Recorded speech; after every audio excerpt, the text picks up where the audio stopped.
النبيين وكان الله بكل شيء عليما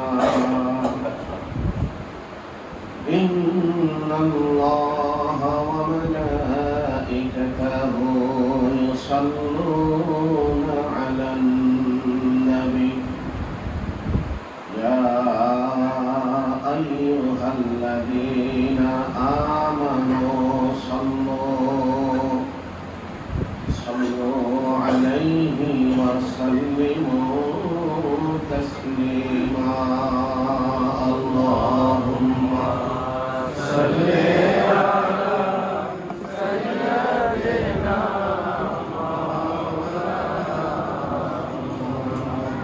وعلى آل سيدنا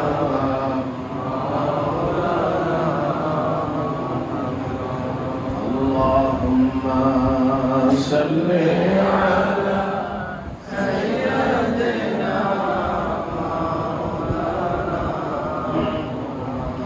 وعلى آل سيدنا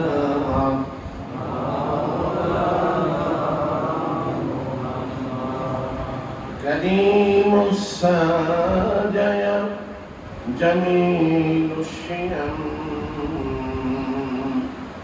نبي البرايا شفيع الإمام إمام رسول بشوار سبيل أمين خدا محبت جبرائيل اللهم صل على سيدنا وعلى آل سيدنا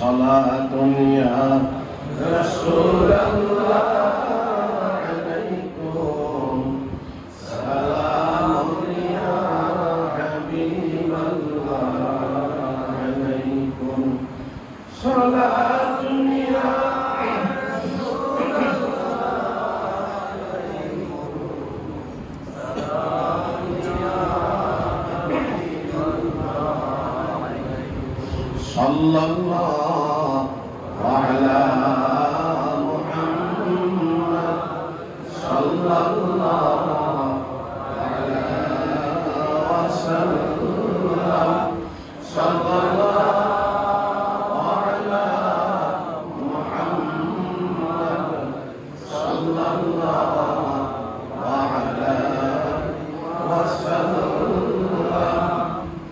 الحمد لله على ذلك সমস্ত প্রশংসা প্রশস্তি স্তবর স্তুতি মহিমা গৌরব উচ্চতা পবিত্রতা পরাক্রমতা মহাবিশ্বের মহান প্রতিপালক সে আল্লাহ তাবারক ওয়া তাআলার জন্যই আমরা সবাই উচ্চারণ করি বলি আলহামদুলিল্লাহ আলহামদুলিল্লাহি হামদান কাসীরান তাইয়িবান মুবারাকান ফি আদি অন্তের সর্বপ্রকার সর্বোৎকৃষ্ট দরুদ এবং সালাম অবিশ্রান্ত ধারায় বর্ষিত হতে থাক প্রজ্ঞার সম্রাট রাহমাতুল লিল আলামিন নবীকুল শিরোমণি সাইয়্যিদুল মুরসালিন আশরাফুল আম্বিয়া শাফিউল মুজনবিন নবী মুহাম্মদ রাসূলুল্লাহ সাল্লাল্লাহু আলাইহি ওয়াসাল্লামের কদম কুশলে আল্লাহ তাআলার সাকিনা সালাম ও রহমত অবিশ্রান্ত ধারায় বর্ষিত হতে থাক तमाम আম্বিয়া کرام সাহাবায়ে کرام আউলিয়া کرام মালায়েকাতুল মুকাররাবিন সহ আল্লাহ তাআলার প্রিয় প্রিয় বান্দা বান্দি যারা যেখানে শায়িত থাকলেন সকলের আরওয়াহ উপরে সকলে পড়ি আল্লাহুম্মা আমিন। বিশেষ করে আমাদের প্রাণপ্রিয় মোর্শেদ সহ সোনার শিকলে আল্লাহর যে সমস্ত প্রিয় ভাজন ব্যক্তিদের নাম সমাবর্ধিত হয়েছে আল্লাহ তাদের আরওয়াহ উপরে তার নূর আর সাকিনা ক্ষমা এবং জান্নাতের সর্বোচ্চ মাকামের নিয়ামত অবতীর্ণ করুন সকলে পড়ি আল্লাহুম্মা আমিন। 39 নম্বর মক্তব শাইখ মোহাম্মদ সেতরির নিকট লিখিতেছেন, যেজন মানব শ্রেষ্ঠ এবং লক্ষ্য ভ্রষ্ট হইতে মুক্ত সেই মহাজন সাল্লাল্লাহু আলাইহি ওয়াসাল্লামের ওসিলায় আল্লাহ পাক আমাদিগকে যেন সর্ব বস্তুর প্রতি লক্ষ্য করা হইতে ফিরাইয়া তাহার নিজের দিকে লক্ষ্য ও অগ্রগতি প্রদান করেন। সকলে বলি আল্লাহুম্মা আমিন। কলব বা অন্তঃকরণের উপরই আধ্যাত্মিক কার্যের নির্ভর।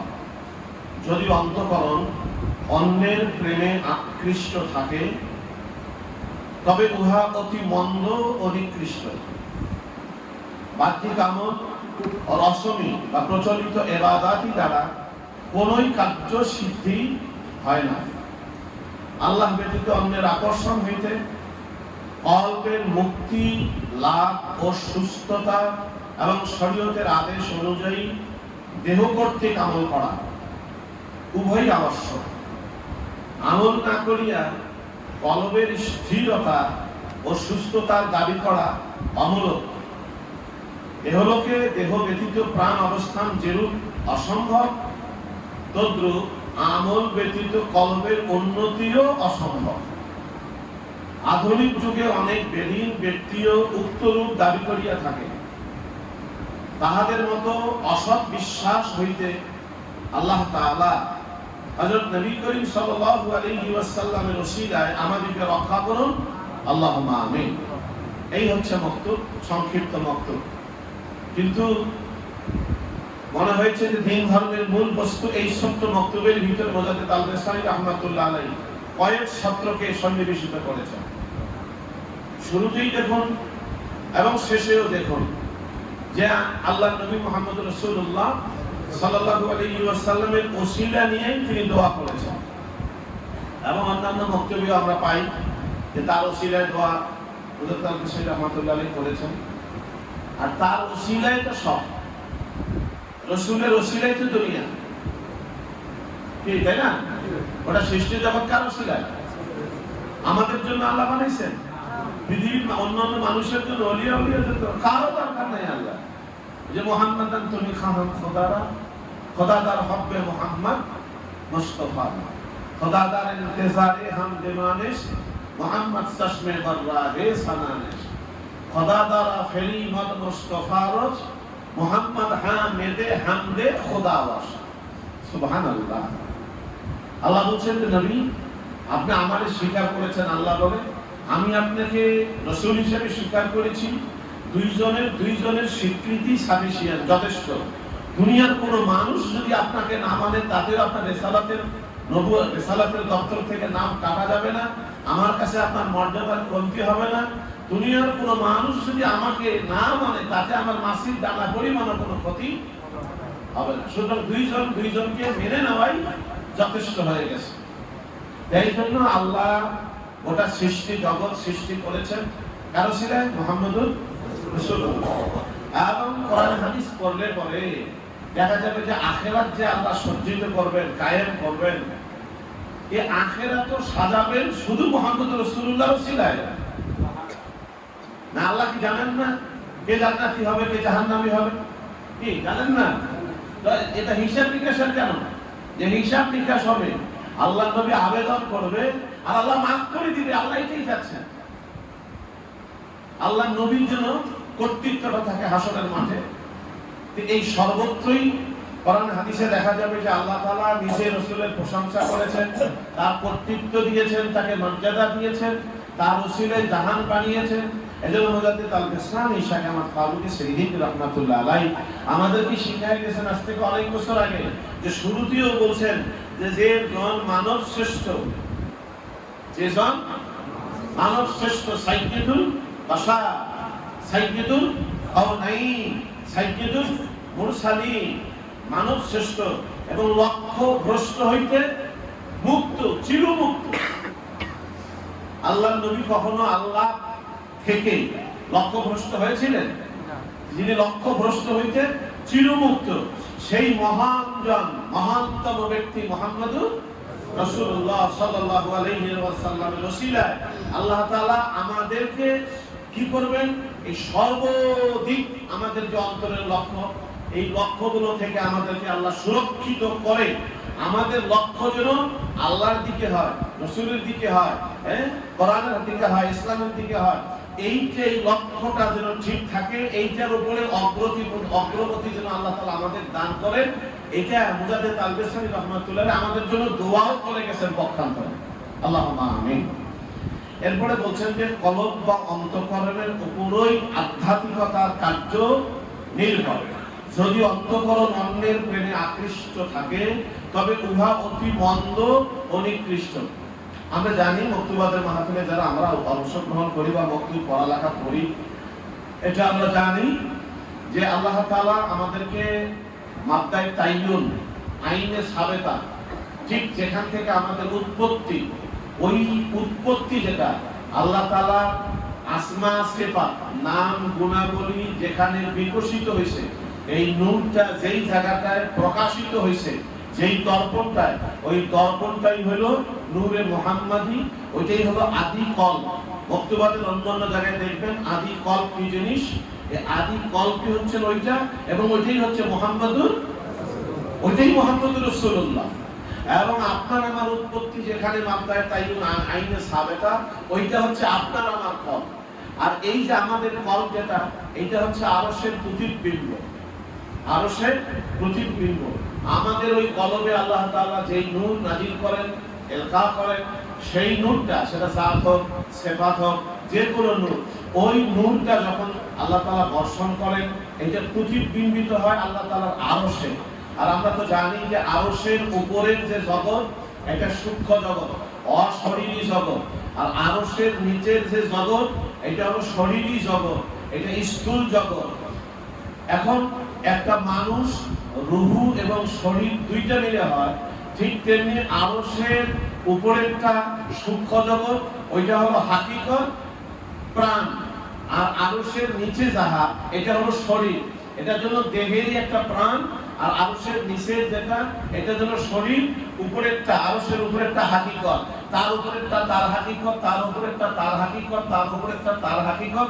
এই হাকিকত হাকিকত হাকিকত হতে হতে যে মাবদায়ে তাইয়ুন এবং আইনে সাবেতা, ওইটা হচ্ছে আমাদের কল। আল্লাহ তাআলা ওই কলকে নিয়ে, অন্তঃকরণ নিয়েই আমাদেরকে দুনিয়ায় পাঠিয়েছেন। ভাই, এখন আমাদের কাছে যা আছে, ছেলে মেয়ে, টাকা পয়সা, ধন দৌলত, যা নিয়ে একটা মানুষ আমরা চলি সমাজে, জাগতিক জীবনে চলাফেরা করি এবং গর্ব করি, অহংকার করি যে এটা আমার, এটা আমার। আসলে কি আমার? এই যে দেহটা কে দিয়েছেন? এটাকে আমার মনে হয় এটা আমার। আরে কোরআন হাদিস পড়লে মনে হয় এটা আমার দুশমন। যে হাদিসে আছে যে কিয়ামতের দিন আল্লাহ তাআলা এই যে আল-ইয়াওমা নাখতিমু আলা আফওয়াহিহিম ওয়া তুকাল্লিমুনা আইদিহিম ওয়া তাশহাদু আরজুলুহুম, পা সাক্ষী দিবে। মিশকাত শরীফের হাদিস আসছে বাম উরু, মিশকাত শরীফের হাদিস আসছে বাম উরু আপনার আমার বিরুদ্ধে আগে সাক্ষী দিবে। খালি উরু না, গোশত, চামড়া, হাড্ডি, হাড্ডির ভিতরে মজ্জা, মানে যেটাকে আমরা ক্যালসিয়াম বলি, এইটাই আপনার আমার বিরুদ্ধে আগে সাক্ষী দিবে। তো তখন আমার আপনার বিরুদ্ধে যখন সাক্ষী দিবে, তো এই এক বেচারা হাত, যে যার হাত, যার পা, যার অঙ্গ প্রত্যঙ্গ, এই বেচারা এক হাত আর এক হাতের উপর মারবে আর বলবে, আরে হাত নিমক হারাম, আমি তোর জন্য কত গুনাহ কামাই করেছি, তোকে এত প্রসাধনী দিয়েছি, ভালো ভালো কাপড় পরিয়েছি, ভালো ভালো খাবার খাইয়েছি, আর তুমি আজকে আমার বিরুদ্ধে সাক্ষী দিচ্ছ। তখন হাত কথা বলবে, আরে নিমক হারাম, আমি তোমার গোলামি করি নাই, যার গোলামি করেছি আমি তার দায়িত্বই পালন করতেছি। আমাকে তো আল্লাহ তোমার গোয়েন্দা হিসেবে বা রিপোর্টার হিসেবে তোমার সাথে আমাকে দিয়েছিলেন। এখন আপনার আমার যে হাত, যার জন্য গুনাহ করতেছি, সুন্দর সুন্দর জামা পরতেছি, প্রসাধনী তেল মাখতেছি, রোগ হলে ঔষধ পরিচর্যা করতেছি, আচ্ছা এটা তো আমার না। কি ভাই, কি মনে করেন এটা আমার? আমার কি? আমরা যা নিয়ে আসছি, যা নিয়ে যাব, এই দেহ না, ধন সম্পদ না, এগুলো আগে আল্লাহ তাআলা দুনিয়ার মানুষকে দিয়েছিলেন, ওনারা চলে গেছেন। এখন আমরা আছি, আমরাও এগুলো রেখে চলে যাব। আবার পরবর্তী প্রজন্ম আসবে, তারা নিবে, তারা আবার চলে যাবে। আমাদের যাওয়া আসা, এই যে বাহন, একমাত্র অন্তর। কি ভাই? একমাত্র অন্তর। কল আরবিটা কি? কল। এই কল অন্তর, হুয়াতুন সাদরুন নাফসুন, নফস মানেও কলব আছে, আওয়াবুন মানেও একটা শব্দ আছে কোরআন শরীফে, তার অর্থ হলো অন্তর। এখন এই অন্তর নিয়েই আমরা আসছি, অন্তর নিয়েই চলে যেতে হবে। এখন এই আসা যাওয়ার বাহনটাই হলো অন্তর। আর এই যে দুনিয়ায় জগতে পরিভ্রমণের জন্য আল্লাহ আমাকে দিয়েছেন দেহ, এটা নিয়ে পরিভ্রমণ করতে হবে, আসতে হবে তার জন্য মা বাবা, বা চলতে হবে তার জন্য সম্পদ বা আশয় বিষয়, আল্লাহর সৃষ্টি যা লাগে একটা মানুষের জন্য চলার, এই জন্য আল্লাহ তাআলা এইগুলো দিয়েছেন। এখন অন্তর নিয়ে আসছি, অন্তর নিয়ে যাব। অন্তর যখন আমরা নিয়ে আসি তখন কি পবিত্র ছিল না অপবিত্র ছিল? অনাদি গুণজাত ছিল, অনাদি গুণজাত, আদিযুক্ত না। এটা হলো অনাদি গুণজাত, যার শুরু নাই শেষও নাই। এই রূহটার কোনো শুরুও নাই, কি নাই, শেষও নাই। এটা এমন এক বস্তু আল্লাহ তাআলার ফুল, যদি শেষ হয় তাহলে জান্নাত কার জন্য, জাহান্নাম কার জন্য, হিসাব নিকাশ কার জন্য? অন্তহীন জান্নাতের জীবনে থাকতে হবে কিসের জন্য, কিভাবে থাকবে? শেষই তো হয়ে গেল। আসলে এটা অন্তহীন না। আল্লাহ তাআলা আপনাকে আমাকে যে অন্তরের সাথে যে প্রাণ দিয়েছেন, রূহ দিয়েছেন, এটা হচ্ছে অন্তহীন এক আল্লাহ তাআলার নিয়ামত। আর এই আমরা যখন আসি দুনিয়ায়, তো দুনিয়ায় আসার সাথে সাথে এই অনাদি গুণজাত যে অন্তরটা, শয়তান এই জায়গাতে একটা খুঁটা মারছে। এই খুঁটা যখন মারে তখনই কিন্তু বাচ্চারা কেঁদে ওঠে।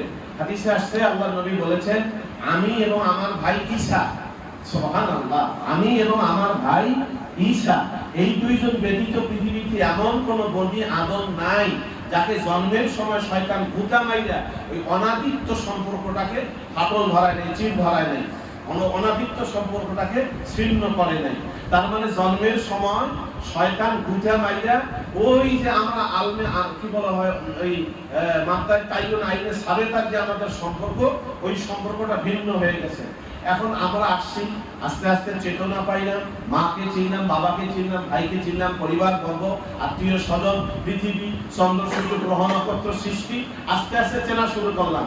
যেই চিনতে শুরু করেছি, শয়তান আপনাকে আমাকে আর নফস আপনার আমার বিরুদ্ধে অসওয়াসা দিয়া দিয়া আপনার আমার অন্তরটা জাগতিক মহব্বতটা এভাবে প্রগাঢ় করে দিয়েছে যেন রক্তের সাথে মিশে গেছে।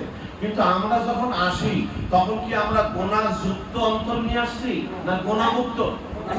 আল্লাহর সাথে সম্পর্ক ছিল, এই অনাদি গুণ জাত, এই নিয়ামত আল্লাহ তাআলা আমাদেরকে দিয়েছিলেন। কিন্তু সেই নিয়ামত যেন আমরা ধরে রাখতে পারি, যারা ধরে রাখে, যারা এই দুনিয়ায় মায়ার মোহে পড়ে, মায়ার জগতে পাপের সাগরে যেন কোনো বান্দা এসে ওই অনাদি গুণজাত সম্পর্কটা যদি নষ্ট না হয়, তাদেরকে বলা হয় মুরাদ। কি বলা হয়? মুরাদ। আর ইনশাআল্লাহ আলহামদুলিল্লাহ আমাদের প্রাণপ্রিয় সাবেক মুর্শিদ খাজা মামুনুর রশিদ রাহমাতুল্লাহ আলাইহি, উনি মুরিদ ছিলেন না। ওনার জিন্দেগি পর্যালোচনা করলে দেখা যায় উনি মুরাদ ছিলেন। আর আমরা যারা ছিলাম পাপে বিদগ্ধ, আমাদের হৃদয় চিন্তা চেতনায় পাপের কালিমায় মিশে একাকার করে ফেলেছি। আমাদেরকে এই পাপ থেকে দূর করে ওই খাঁটি অন্তরটা যেটা নিয়ে আসছিলাম, ওইটা তৈরি করার জন্য কারো না কারো মুরিদ হতে হবে। যিনি এটা করে দিতে পারেন তার জন্য মুরিদ হতে হবে। এখন বিষয় হচ্ছে যে আল্লাহ তাআলা আমাদেরকে দুনিয়ায় পাঠাইলেন এই যে অন্তরটাকে পরিষ্কার করে নিয়ে যাওয়ার জন্য না অপরিশুদ্ধ করে নিয়ে যাওয়ার জন্য? পরিশুদ্ধ অন্তঃকরণ নিয়ে আসছি আমরা, যেন পরিশুদ্ধ অন্তঃকরণ নিয়ে যাই। এই জন্য আল্লাহ যুগে যুগে ওহী নাযিল করেছেন। এই ওহীগুলো নাযিল হয়েছে প্রত্যেক নবীর জবানে না, প্রত্যেক নবীর কলবে। এই ওহী সমস্ত নবী ওহী, কোরআন, তাওরাত, জাবুর, ইনজিল, বড় ছোট যত সহিফা, সমস্ত কিতাব নাযিল হয়েছে ওই এক জায়গা থেকে। এটা যেন একই বইয়ের একটা পৃষ্ঠা মাত্র, আগে আসছে তারপরে তারপরে তারপরে তারপরে সর্বশেষ ও চূড়ান্ত মুহাম্মদ রাসূলুল্লাহ সাল্লাল্লাহু আলাইহি ওয়াসাল্লামের কাছে আল্লাহ কোরআন শরীফ নাযিল করেছেন। কিন্তু আল্লাহ তাআলা চাচ্ছেন কি শরীরও যেন পাক হয়, যেহেতু জাগতিক জীবন, শরীরও যেন পাক হয় আর অন্তরও যেন পরিশুদ্ধ হয়। এই জন্য আল্লাহ তাআলা দুই ধরনের নিয়ামত দিয়াই পৃথিবীতে পাঠিয়েছেন। আর আল্লাহ বান্দাকে বলেছেন কি, ওমা খালাকতুল জিন্না ওয়াল ইনসা ইল্লা লিয়াবুদুন। এই জন্য ইবাদত করতে গেলে শরীরও পবিত্র থাকা দরকার, অন্তরও পবিত্র থাকা দরকার। তো আল্লাহ তাআলা যে দুই ধরনের নিয়ামত দিয়েছেন, এইটা আমরা এখন ভুলে গেছি। আলেমরা গবেষণা করেন না, পড়েন না, জানেন না, কোরআন হাদিসেই রয়েছে। আগে বলি, একটা নিয়ামত হচ্ছে শরীরী আর একটা নিয়ামত হলো অশরীরী। শরীরী নিয়ামতের ভিতরে আবার আল্লাহ তাআলা অশরীরী একটা নিয়ামত দিয়েছেন। যেমন ধরুন এই যে কালাম বললাম, কোরআন শরীফ, আল্লাহর কালাম, এই কোরআন শরীফ এটা কিন্তু কালামটা এটা কিন্তু অশরীরী, বা ভাষাটা কিন্তু শরীরী। ভাষার সৃষ্টি, এর লয় আছে, এর ক্ষয় আছে, এর সীমা আছে। এই জন্য ভাষাটা হচ্ছে আলমে হদসের বস্তু। আর কোরআন শরীফ যেটা আল্লাহ তাআলা নাযিল করেছেন রাসূলের কলবে, এটা অনাদি গুণ জাতের সম্পর্ক, এটাকে বলা হয় আলমে কাদিমের বস্তু। ওইটা ধরাও যায় না, ওটা ধরা যাবে না, ছোঁয়া যাবে না। ওইটা এমন এক অদৃশ্য, এটার ওজন, এটার মানে ভারত্ব এত বেশি যে আল্লাহ তাআলা কোরআন শরীফে বলছেন নবীকে, হে নবী, ইন্না সানুলকি আলাইকা কাওলান সাকিলা, আমি আপনার কাছে ভারী ভারী কথা নাযিল করেছি। ভাষা খুব ভারী কথা না ভাই। ভাষা কোনো মানুষ না শিখলে দুনিয়ায় চলতে পারে না, মরে যায়, এমনটা না।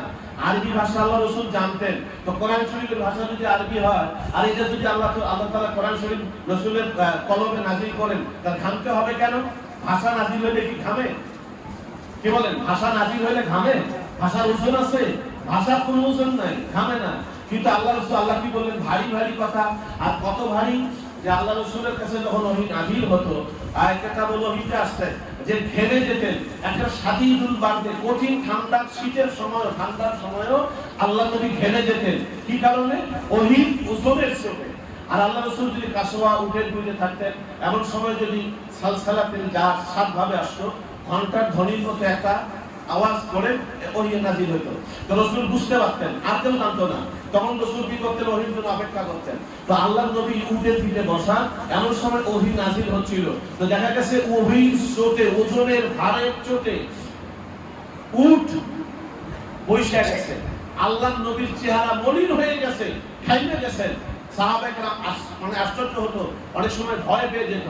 তাহলে এই যে বস্তুটার কারণে উট বসে গেল, আল্লাহর নবী শীতের সময়ও ঘেমে গেলেন, এটা কি ওজন আছে না নাই? কি এটা? এটা হচ্ছে আলমে কাদিমের বস্তু। এই জন্য ইমাম আবু হানিফা রাহিমাহুল্লাহু তাআলা আনহু কোরআনকে দুই ভাগে ভাগ করেছেন, যে ইন্নাল কুরআনা লুগাতাও ওয়া মা'না। লুগাত মানে ভাষা এবং ভাব, এই দুইটা মিলে হলো কোরআন। আর আমাদের ইমাম মুজাদ্দিদ আল-বাসানি শাহ আহমদ ফারুক হিন্দি রাহমাতুল্লাহি আলাইহি, তিনি মকতুবাতের ভিতরে লিখছেন যে কালামে লফজি আর কালামে নফসি। একটা হচ্ছে কালামে লফজি, ভাষার কালাম, আর একটা হচ্ছে অন্তরের কালাম। সে অন্তরের কালাম মানে কোরআন, এটা নাযিল হয়েছে কলবে। আর কলব ছাড়া ভাষা জবান ধারণ করে, আর কলব ছাড়া আলমে কাদিমের বস্তু, অনাদি গুণের সম্পর্কের বস্তুটা, এইটা কলব ছাড়া ধারণ করতে পারে না। এই জন্য আল্লাহ তাআলা কোরআন শরীফ সহ সমস্ত আসমানি কিতাব নাযিল করেছেন কোথায়? কলবের ভিতরে। আবার এই কোরআন যখন বের হয়েছে, তখন আবার ভাষা শরীরী, ভাষা শরীরী এর ভিতরে প্রাণের মতো এসে আরবি ভাষাকে সমৃদ্ধ করে দিয়েছেন। এবং এই জন্য আল্লাহ রাসূল বলেছেন, কিয়ামতের আলামতের মধ্যে এই হাদিসগুলো পাবেন আপনারা যারা পড়ালেখা করেন। দেখবেন যে কিয়ামতের আগে আল্লাহ তাআলা 10টা বস্তু উঠায়া নেবেন, জিবরাইল আলাইহিস সালাম আইসা, তার মধ্যে কোরআন শরীফ উঠায়া নেবেন। আচ্ছা, কোরআন শরীফ কি উঠায়া নেবেন? হুজুররা তো আলোচনা করে কোরআন শরীফ উঠায়া নেবেন, তার মানে কি আরবি ভাষা উঠে যাইলো? কি হুজুররা কিন্তু এই কোন কথাটা বুঝেন না, বলেন না। ওরা বলে যে আরবি ভাষা উঠে যাবো।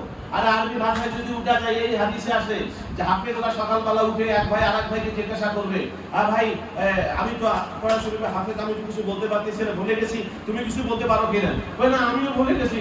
আসলে দেখি কেতাবে, দেখি কেতাব খুলে দেখতে কেতাব সাদা হয়ে আছে, আরবি ভাষাটা নাই। এই যে আরবি ভাষা নাই, আরেকবার কাছে যাবে, ভাই তোমার দেখি কোরআন শরীফটা, তোমার যে কোরআন শরীফ আছে সেটা দেখি, ইয়ে দেখো ওইটাও একেবারে সাদা হয়ে আছে, আল্লাহর কালাম নাই। এখন এই যে লোকগুলা কথা বলবে, এরা কি খালি বাংলা ভাষায় বলবে? সৌদি আরবে আরবি ভাষা আছে না? কথা কয় না। আরবি ভাষাও যদি উঠাতে, তোমরা কথা বলবে কিভাবে? তার মানে আরবি ভাষা থাকবে, কিন্তু শুধুমাত্র কোরআনের যে আরবি ভাষা ওইটা উঠায় দিবে। কেন? ওই যে আল্লাহ তাআলা উঠায় দিবেন আল্লাহ তাআলার কালাম। এই হচ্ছে একটা শরীরী অশরীরী, মানে আল্লাহর কালাম শরীরী আরবি ভাষার সাথে, আরবি ভাষার ভিতরে ঢোকে, আরবি ভাষাকে কোরআনকে সমৃদ্ধ করেছে। এই জন্য এটা হচ্ছে একটা আল্লাহ তাআলার নিয়ামত, আল্লাহ তাআলার বস্তু। আর একটা বস্তু আল্লাহ তাআলা কোরআন শরীফ, এটার ব্যাখ্যা হলো হাদিস। এবং এইটা বুঝে দেওয়ার জন্য আল্লাহ তাআলা যুগে যুগে উস্তাদ পাঠিয়েছেন। আল্লাহ রাসূল বলেছেন, ইন্নী কুলি আইয়ুহান নাস ইন্নী রাসূলুল্লাহি ইলাইকুম জামিআ। আর আল্লাহ নবীকে জিজ্ঞাসা করা হয়েছিল, আল্লাহ নবী আপনি কেন আসছেন? যে আমি তোমাদের জন্য আসছি, হ্যাঁ তোমাদের এখানে আসছি, আমি তোমাদের সকলের উস্তাদ হিসাবে, শিক্ষক হিসেবে আল্লাহ তাআলা আমাকে প্রেরণ করেছেন। তো আল্লাহ তাআলার নবী দুনিয়ায় আসছেন মানুষকে কিভাবে আল্লাহর ইবাদত করতে হবে, কিভাবে ভেতর বাহির পরিষ্কার করতে হবে, এই সব নিয়ামত নিয়ে আল্লাহ নবী আসছেন। আর একটা নিয়ামত নিয়ে আসছেন, কোরআন শরীফে অসংখ্য আয়াতেও রয়েছে, হাদিসেও রয়েছে, যে নিয়ামতটা হচ্ছে যে আল্লাহর নবী যদি কোনো ব্যক্তির অন্তরের দিকে তাকাতেন তো সাথে সাথে তার অন্তরের ময়লা দূর হয়ে এই অন্তরটা, এই কলটা, ওই আলমে কাদিমের যে স্বভাব ছিল, ওই মাদ্দায়ে তাইয়ুম আইনে সাবেতার যে স্বভাব ছিল, ওই স্বভাবটাই ফেলে যায়। এই জন্য সাহাবায়ে কেরাম যদি একবার রাসূলের হাতে হাত দিয়ে পড়েছেন লা ইলাহা ইল্লাল্লাহ মুহাম্মাদুর, ওরা যে নিয়ামত পেয়েছেন, এই জামানার সকল তরিকার সর্বশ্রেষ্ঠ সাধক ওই সারা জীবন সাধনা করে তার 1000 ভাগের 1 ভাগও নিয়ামত পাবে না। কেন? ওইটা আল্লাহর নবীর বক্ষে আল্লাহ তাআলা দিয়েছেন, ওইটা বক্ষ সিনা থেকে সিনায় চলে যায়, এইটাকে বলা হয় ইলমে তাওয়াজ্জুহ। জোরে বলি, এটার নাম কি? ইলমে তাওয়াজ্জুহ। তাহলে দুই ভাবে আমরা পবিত্র হতে পারি। একটা হচ্ছে শরীয়তের আইন কানুন মেনে, নিয়ম কানুন মেনে, আহকাম হুকুম মেনে আমরা শরীরকে এবং ভেতরকে পরিশুদ্ধ করব। আর একটা হচ্ছে ওই যে ইলমে তাওয়াজ্জুহ যেটা আল্লাহ নবী সাহাবায়ে কেরামকে দিয়েছেন, ওইটার মাধ্যমে আল্লাহর নৈকট্য অর্জনের পথ সহজ করে নেব। এই দুই ধারার নিয়ামত আল্লাহ তাআলা নাযিল করেছেন। এবং নবী করিম সাল্লাল্লাহু আলাইহি ওয়াসাল্লামের অবর্তমানে সাহাবায়ে কেরাম, তারপরে তাবে তাবিন, তারপরে তাবে তাবিন, এরপরে আস্তে আস্তে আস্তে আস্তে কোরআন হাদিস থাকবে যতদিন এই ধারাটা নায়েবে নবী বা নায়েবে আলেমে কি বলা হয়, নায়েবে আলেম, নায়েবে নবী, আল্লাহর রাসূলের ওয়ারিস যারা, এরাও থাকবে ততদিন। তবে এই আলেম যারা হবে, নায়েব যারা হবে, তাদের কাছে যেমন শরীয়তের কোরআন হাদিসের ইলম থাকবে, ঠিক তেমনি ইলমে তাওয়াজ্জুহ দেওয়ারও ক্ষমতা থাকতে হবে। যদি ইলমে তাওয়াজ্জুহ দেওয়ার ক্ষমতা না থাকে তবে তিনি অর্ধেকের আলেম, আর যদি তিনি দেওয়ার ক্ষমতা না থাকে তাহলে শুধু কোরআন হাদিসের গুলি আওড়াবেন। কোনো মানুষকে তাওয়াজ্জুহ দিয়া আল্লাহ রসুলকে দেখানো, আল্লাহ রসুলের নূর প্রাপ্তি, আল্লাহ রসুলের পথ সহজ করে দেওয়া, অন্তরে আবেগ তৈরি করে দেওয়া, উরুজ নুসুল করা, সুলুক জজবা করা, এনার পক্ষে সম্ভব হবে না। এখন আমরা আসছি কি নিয়ে? অন্তর নিয়ে। তো এখন আমরা দুনিয়ায় চলাফেরা করতেছি, আপনাদের কি মনে হয় অন্তর ছাড়া কি কোনো মানুষ চলতে পারে? হ্যাঁ, আপনি আমি যা করি অন্তরের প্রভাবে করি। এই যে আমি কথাগুলো বলতেছি, আমার অন্তর যে কথাগুলো বলতেছে আমি সেটা বলতেছি। আপনিও দেখবেন যে কথাগুলো বলতে চান, আপনার অন্তর যে কথাগুলো বলতে চায় এইটা আপনি বলেন। আপনার অন্তর যেটা ধরতে চায় আপনার হাত সেটা ধরে। আপনার অন্তরটা চিন্তা করতে চায়, সাথে সাথে মস্তিষ্ক সেটা চিন্তা করে। আপনার অন্তর যেদিকে হাঁটতে চায় পা সেদিকে সেটা চলতে থাকে। আপনার অন্তর যে কাজটা করতে চায় আমার বাহিরের অঙ্গ প্রত্যঙ্গ সেই কাজটা করে। এখন আপনারা বলেন অন্তর আসল না বাহিরের এই হাত পা শরীর এটা আসল? অন্তর আসল। তাহলে অন্তর যদি আসল হয়, বাহিরের যে এই হাত পা দ্বারা গোনাগুলা হয়, চোখের গোনা হয়, কানের গোনা হয়, হাতের গোনা হয়, এই হাতের যে গোনাগুলা হয় এটা কার কারণে হয়? অন্তরের প্রভাবের কারণে হয়। অন্তর সামনে একটা নারী দেখান, হাদিসে আছে আল্লাহ রাসূল বলেছেন নারী দেখার পরে কারো অন্তরে যদি একবার কোনো ক্রিয়া তৈরি হয় তো এটা অন্তরের কলবের কামনা বাসনার জেনা হয়। মাদারিজুল কলবে হাদিসগুলো আমি আনছি, দেখবেন অন্তরের গুনাহ হয়, অন্তরের জেনা হয়। চোখ দেখার পরে এটা চোখের গুনাহ হয়। তো চোখ যে দেখলো, অন্তর দেখতে চাইছে বলে তো দেখছে। তো চোখ দেখার কারণে যে গুনাহটা হইলো এটা কার কারণে হয়েছে? এই কারণে আল্লাহ রাসূল বলেছেন বান্দা যখন একটা গুনাহ করে তো এই অন্তরটা আয়নার মতো, এইখানে একটা দাগ লাগে, আরেকটা গুনার কাজ করে আরেকটা দাগ লাগে, পায়ে গুনার কাজ করে অন্তরে দাগ লাগে, হাতে গুনার কাজ করে অন্তরে দাগ লাগে, গান শুনে অন্তরে দাগ লাগে। এই যে অন্তরে দাগ লাগতে লাগতে লাগতে লাগতে সে আখিরাতের যে নাজ নিয়ামত, ওই অনাদিত্য গুণের যে সম্পর্ক, আল্লাহ রাসূলের সাথে যেটা ভালোবাসা ছিল এইটা আর থাকে না। তখন গুনার দিকে, দুনিয়ার দিকে আমাদের মুখ চলে যায়। আর আমরা তখন খালি দুনিয়া দুনিয়া, মান সম্মান, টাকা পয়সা, ধন দৌলত, জাগতিক যে বিষয় আসে এইটা পাওয়ার জন্য পাগল পারা হয়ে যায়। এবং এইটার জন্য আল্লাহ তাআলা আমাদের দুইটা দুশমন দিয়েছেন। একটাকে শয়তান, একটাকে আসল দুশমনকে, আর একটা দুশমন নফস। এই দুইটার ব্যাপারে আল্লাহ তাআলা কইছেন শয়তান খুব খারাপ, শয়তান তোমাদের দুশমন, তোমরা তার সাথে দুশমনি করো। শয়তান তোমাদের প্রকাশ্য দুশমন। আর নফসের ব্যাপারে তো আল্লাহ কইছে ইন্নান নাফসালা আমারাতুম বিসুইন, নফসে আমারা খুবই খারাপ। এখন আপনারা কোন আল্লাহ যাকে খারাপ কয় সে কি ভালো গুণ তার মধ্যে আছে? এখন যেহেতু খারাপ গুণ, তাহলে নফস এবং শয়তান এটা তো আমার অন্তরের সাথে মিশে আছে, ওই জায়গায় থাকে। সে যদি আমার অন্তরে থাকে তাহলে আমার অন্তরটা কি গুনাহ মুক্ত হবে না গুনাহযুক্ত হবে? তাহলে গুনাহ করাবে, আমাকে বারবার গুনার দিকে তাড়িত করবে। এই বারবার গুনার দিকে যেন তাড়িত করতে না পারে, এই কারণে একজন মানুষের তাওয়াজ্জু থাকা লাগবে, যে তাওয়াজ্জুর প্রভাবে শয়তান যেন আমার ওইখানে কোনো ওয়াসওয়াসা দিতে পারে না, নফস যেন কোনো প্রভাব বিস্তার করতে না পারে, এইটার জন্য একটা তাওয়াজ্জু লাগবে। আর শরীয়ত সম্মত জীবন যাপনের জন্য কোরআন হাদিসের ইলম লাগবে। এই কোরআন হাদিসের ইলম এলমে তাওয়াজ্জু, এই দুইটা মিলে অন্তর যদি আপনার আমার পরিশুদ্ধ হয়, তাহলে ইনশাআল্লাহ যে অন্তর নিয়ে আসছি আশা করা যাবে সেই অন্তর নিয়ে আমরা কি করতে পারবো? ফেরতে পারবো। আর ফেরতে তো হবেই। সেটা আপনি আমি নিয়ে আসছি এই দেহ না, আপনি আমি নিয়ে আসছি টাকা পয়সা ধন দৌলত না, মা বাবা নিয়ে আসি নাই, আপনি আমি আসছি অন্তর নিয়ে, যেতেও হবে অন্তর নিয়ে। ইন্না লিল্লাহি ওয়া ইন্না ইলাইহি ওই রাজিউন মানে কি? প্রত্যাবর্তন। কোরআন শরীফে ইয়ারজিউন তুরজিউন রাজিউন, প্রত্যাবর্তন। প্রত্যাবর্তন মানে কি? আমরা যেখান থেকে আসছি আবার সেখানে ফিরে যাওয়া, এইটাকে বলে প্রত্যাবর্তন। রাজিউন ইয়ারজিউন তুরজিউন, যে কোনো বাংলা তর্জমার ভিতরে আপনারা দেখবেন প্রত্যাবর্তন। তাহলে আমরা যেখান থেকে আসছি সেখানে যেতে হবে। এখন আসার সময় আমরা আসলাম পবিত্র হৃদয় নিয়ে। যদি সেই পবিত্র হৃদয় ইল্লামান আতাল্লাহ বিকালবিন সালিম, এই কালবে সালিম পবিত্র আত্মা নিয়ে, পবিত্র অন্তর নিয়ে আপনি আমি যেতে পারি, তাহলে এটাই আপনার আমার জন্য নাজাতের একটা ওসিলা হবে। নসের ধন সম্পদ সন্তান সন্ততি ইয়াউমা লা ইয়ানফাউ মালুন ওয়ালা বানুনা ইল্লা মান আতাল্লাহ বিকালবিন সালিম, ধন সম্পদ সন্তান সন্ততি কোনো উপকারে আসবে না।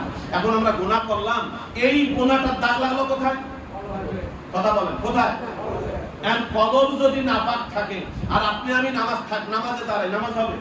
কলবে যদি শয়তান থাকে তাহলে নামাজ কি হবে? নামাজটা আবার খাঁটি হোক, শয়তান করতে দিবে?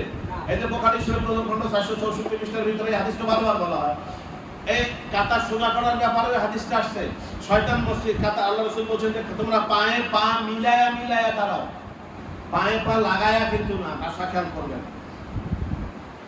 লাগায়া লাগায়া না। আহলে হাদিসরা লাগায়া লাগায়া দাঁড়ায়, পায়ে পা মিলায়া মিলায়া দাঁড়াও, তীরের মতো সোজা করো।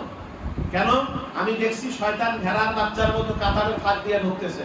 তা আমরা যে মসজিদে দাঁড়াই, শয়তান কাতারের ফাঁক দিয়ে ঢোকে কি নামাজ পড়বো?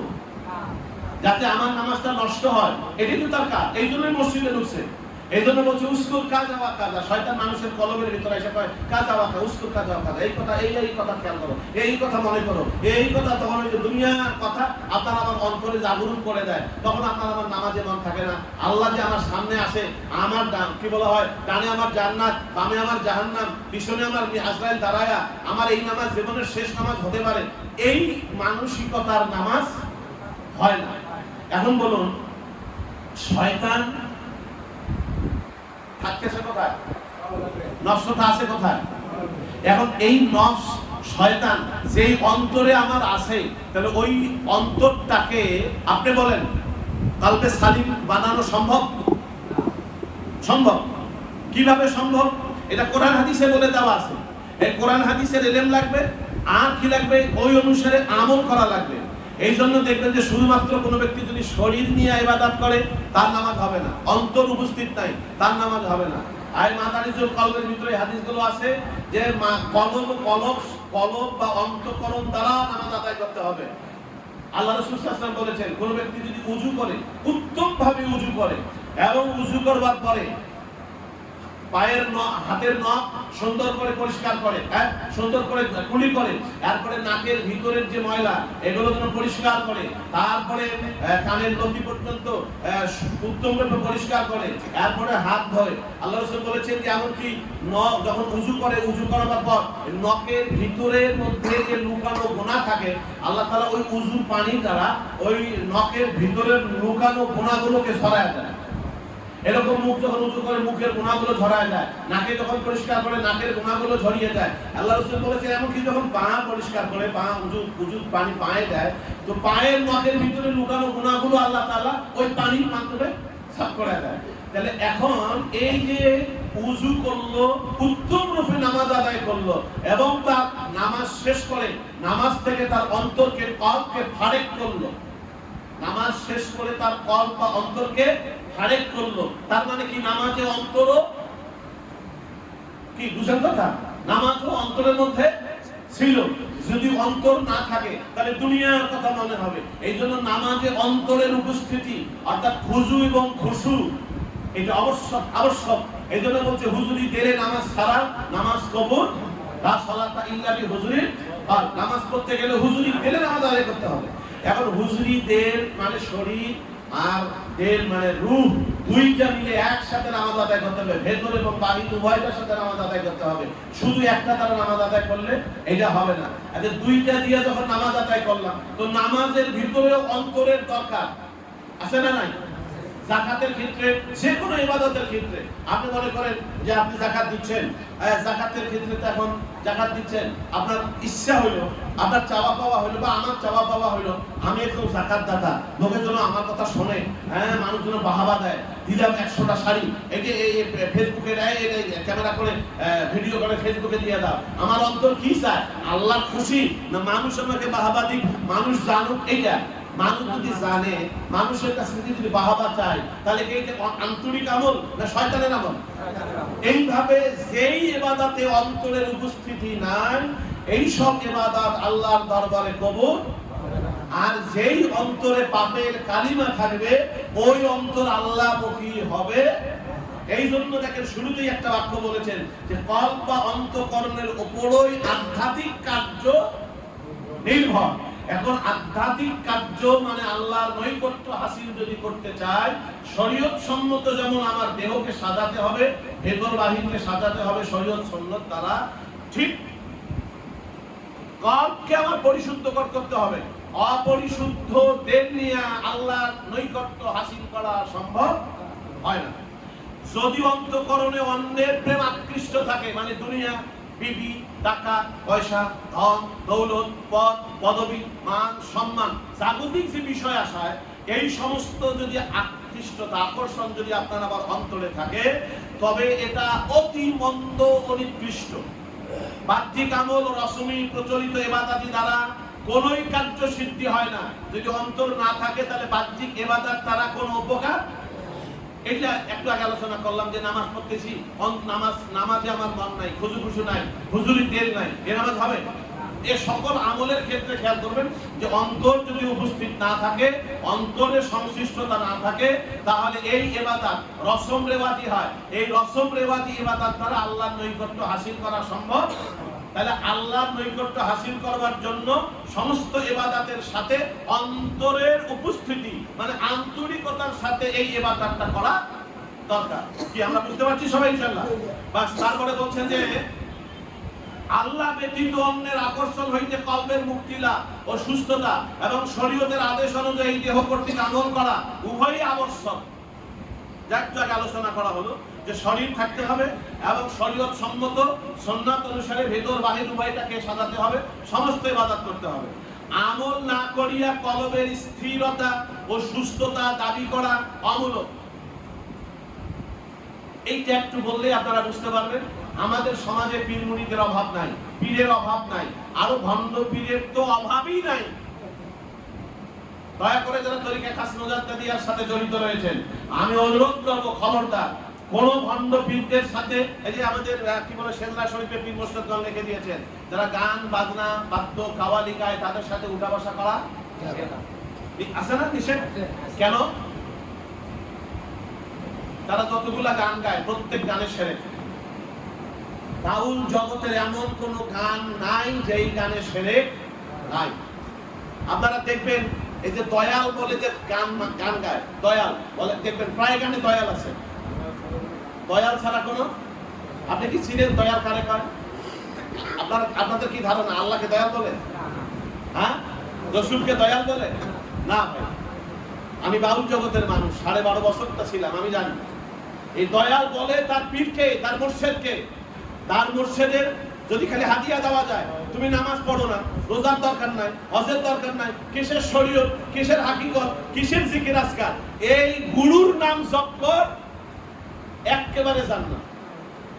এই থিমটা হচ্ছে হিন্দু আধ্যাত্মবাদের থেকে আসা একটা থিম। আপনারা দেখবেন ভজন গীতি অথবা ভজন কীর্তন, গান সম্পর্কে যাদের ধারণা আছে তারা দেখবেন ভজন কীর্তন, ভজন কীর্তনই হলো গুরুদের গান গাওয়া। এরা যে সামা গায়, এই সামার ভেতরেও দেখবেন খালি গুরুর গান, আল্লাহর নাম নাই, আর আল্লাহ রসুলের কথা নাই, আল্লাহর জিকির নাই, শুধু গুরুর জিকির। কেন? ওই গুরু কইয়া দিছে তুই খালি আমার এখানে আসবি, তোর কিছু করা লাগবে না, পা ধরবি, পা দিয়ে তোকে একেবারে জান্নাতের ভিতরে ঢুকাইয়া দিব। এই সব আজগুবি কথা শুনে শুনে নামাজ ছাইড়া দিছে, রোজা ছাইড়া দিছে, গাঁজা ধরছে, দয়াল বাবার গান শুরু করছে। আর এটা তো শয়তানের যেমন একটা ওয়াসওয়াসা আছে, নফস তো খুশি হয়, নফস তো ভিতর থেকে আরো বেশি থাকে, প্রতারণা করতে থাকে, কুমন্ত্রণা দিতে থাকে। আর বহির্বিশ্বের অমুসলিমদের, বিশেষ করে হিন্দু আধ্যাত্মবাদের তো একটা প্রতারণা বা প্রচারণা আছেই। এই কারণে দেখবেন অধিকাংশ ভণ্ডদের সাথে ওই হিন্দুত্ব আধ্যাত্মবাদের হাজারটা মিল। তারা নামাজ পড়বে না, রোজা করবে না, শরীয়ত সম্মত জীবনযাপন করবে না, ওরা নাকি একেবারে খুব নিয়ামত পাওয়া গেল। ওরা খালি কয় যে আমি আল্লাহ মুর্শিদকে পাইলে সবকিছু পাওয়া যায়, আর কিছু দরকার লাগে না। এ ভাই, মুজাদ্দিদ আল-বেস্তামি রাহমাতুল্লাহ আলাইহি আমাদেরকে কতখানি ভালোবাসেন, আজ থেকে কত বছর আগে আমাদেরকে নির্দেশ দিয়ে গেছেন যে এ হলো কি বলছেন, যে উনি বলছেন যে আমল না করিয়া কলবের স্থিরতা ও সুস্থতার দাবি করা অমূলক।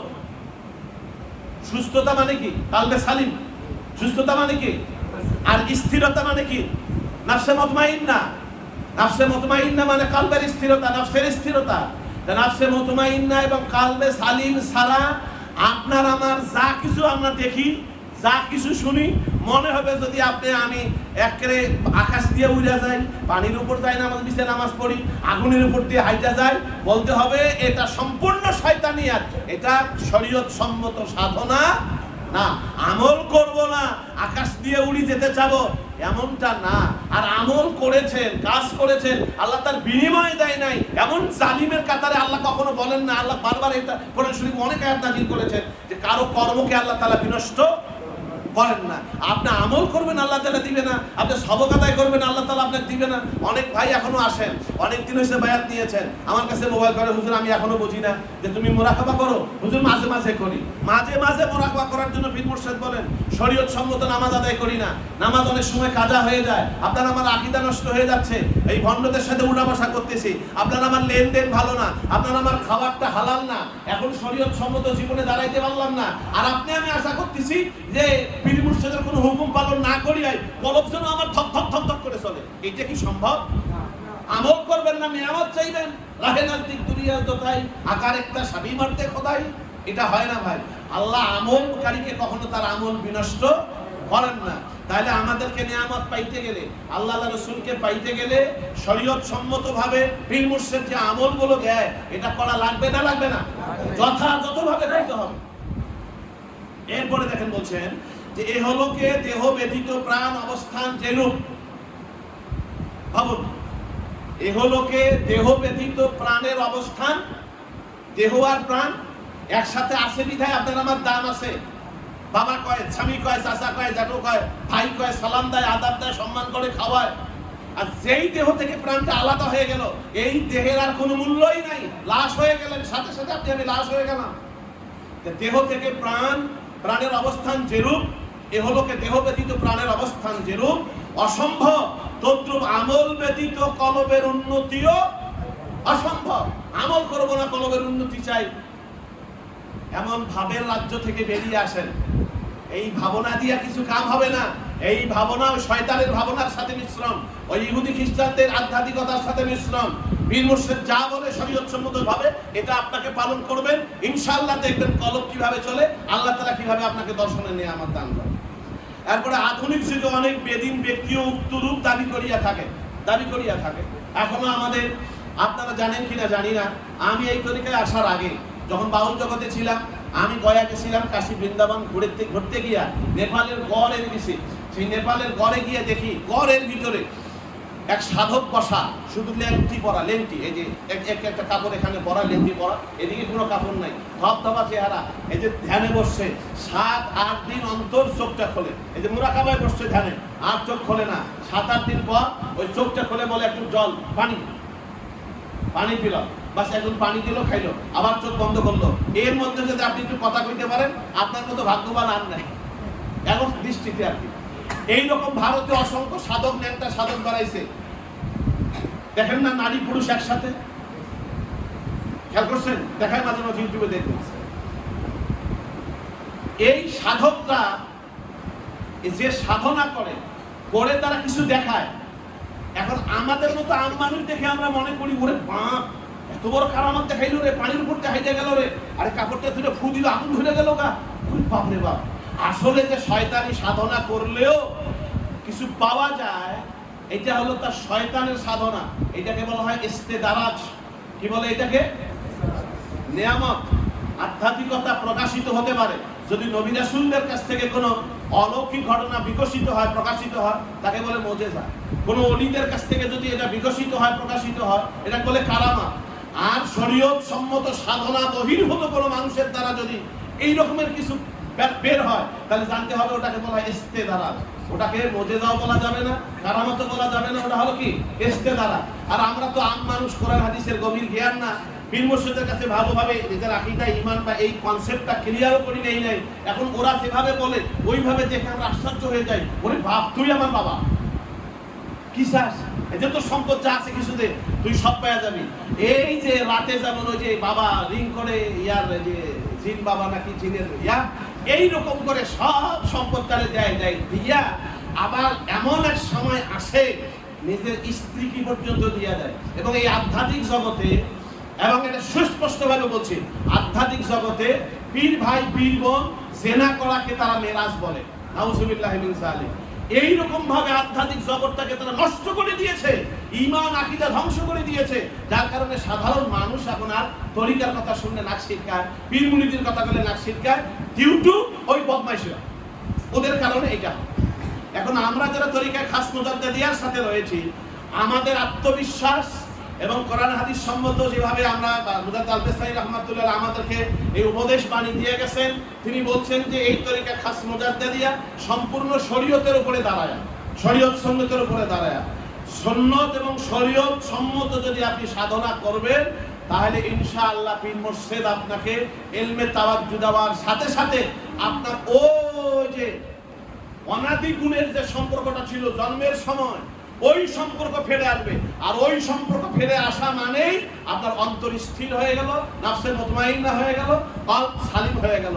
কলব যদি সালিম হয়, নফস যদি মুতমাইন্না হয়, আশা করা যায় কিয়ামতের দিন আপনার আমার হিসাবটা সহজ হবে। আর যা দুনিয়াতে সার্টিফিকেট কামাই করি, কামিল পাস, ট্রিপল টাইটেল, মুহাদ্দিস, মুফাসসির, দাওরা ইফতা বা অত বড় ডক্টরেট, যে যেভাবে যা সার্টিফিকেট অর্জন করি না কেন, এটা দ্বারা দুনিয়া কামাই করা সম্ভব, আখেরাতে কোনো কাজে। আখেরাতের জন্য আমাদের একটাই কাজ আসবে, সেটা যদি কলবকে কলবে সালিম বানাইতে পারি, নফসকে নফসে মুতমাইন্না বানাইতে পারি। আর এইটা একা একা কখনোই সম্ভব না। আপনি যতই জিকির করেন, যতই মুরাকাবা করেন, শরীয়ত সম্মত জীবন যাপন করেন, শরীয়ত সুন্নাত দ্বারা ভেতর বাহির সজ্জিত করেন, পীর মুর্শিদের ওই আধ্যাত্মিক তাওয়াজ্জুহ ছাড়া আপনার আধ্যাত্মিক লাইনে কোনো উন্নতি নাই। আর পীর মুর্শিদ যে তাওয়াজ্জুহ দিবে, ওটা কি দেহে দেবে না অন্তরে দেবে? কি বুঝতে পারছি আমরা সবাই? কোথায় দিবে? অন্তরে দিবে। আমার নাপাক হয় কোনটা, পবিত্র হবে কোনটা, আমি আসছি কি নিয়ে, অন্তর যাবো কি নিয়ে, হিসাব দিতে হবে কাকে? দেহ তো মাটির সাথে মিশে যাবে, হিসাব দিতে হবে কাকে? অন্তরকে। এই জন্য বলছেন কলব বা অন্তঃকরণের উপরই আধ্যাত্মিক কার্য নির্ভর করে। এখন যারা আমরা এতক্ষণ থেকে আলোচনা শুনলাম, যারা আমরা বিভিন্ন মক্তবাত মাহফিলে আসি বা এখানে প্রতি মাসে আসি বা বিভিন্ন মাহফিলে যাই, মনে রাখবেন কলব হচ্ছে আসল। কেন? যে কলবে আল্লাহ তাআলা ওই যে ওহী নাযিল করেছেন, কোরআন শরীফ নাযিল করেছেন, কলবে ইসলাম থাকে, কলবে ঈমান থাকে, কলবে তাকওয়া থাকে, কলবে হেদায়েত থাকে। একটা মানুষের যত ভালো মন্দ গুণ আল্লাহর সৃষ্টিতে, মনে রাখবেন, আল্লাহর সৃষ্টিতে যত ভালো এবং মন্দ গুণ, সমস্ত ভালো এবং মন্দ গুণ থাকার জায়গা মানুষের অন্তর বা কলব। তবে একাধিকতার অবস্থান এইখানে নিষিদ্ধ। এইখানে শয়তানও থাকবে, আল্লাহও থাকবে, ঈমানও থাকবে, কৃপণতাও থাকবে। হাদিস আছে অসংখ্য। এইটা না, ঈমান থাকলে কৃপণতা থাকবে না, আল্লাহর নূর থাকলে, ভালোবাসা থাকলে দুনিয়ার মহব্বত থাকবে না। এইভাবে যার যে ভালোবাসা, দুনিয়ার মোহ মহব্বত আছে, এটা আপনি বুঝবেন, আমি বুঝবো আমার অন্তরে কতখানি দুনিয়া আছে, কতখানি আল্লাহর ভালোবাসা আছে, এটা আমি বুঝবো। একই সাথে থাকবে না। যেমন এই পৃথিবীতে চাঁদ উঠে, সূর্য উঠে, সূর্য যখন আলো আসে অন্ধকার চলে যায়, আবার সূর্য চলে যায়, আবার অন্ধকার আসে। অন্ধকারও এই পৃথিবীতে আসে, আলো এই পৃথিবীতে আসে। অন্ধকার আসলে, আলো আসলে অন্ধকার থাকে না, অন্ধকার থাকলে আবার ওই সময় আলো থাকে না। আলো না থাকা মানে হলো অন্ধকার। অন্ধকারের কোনো অস্তিত্ব নাই, আলোরই হলো অস্তিত্ব।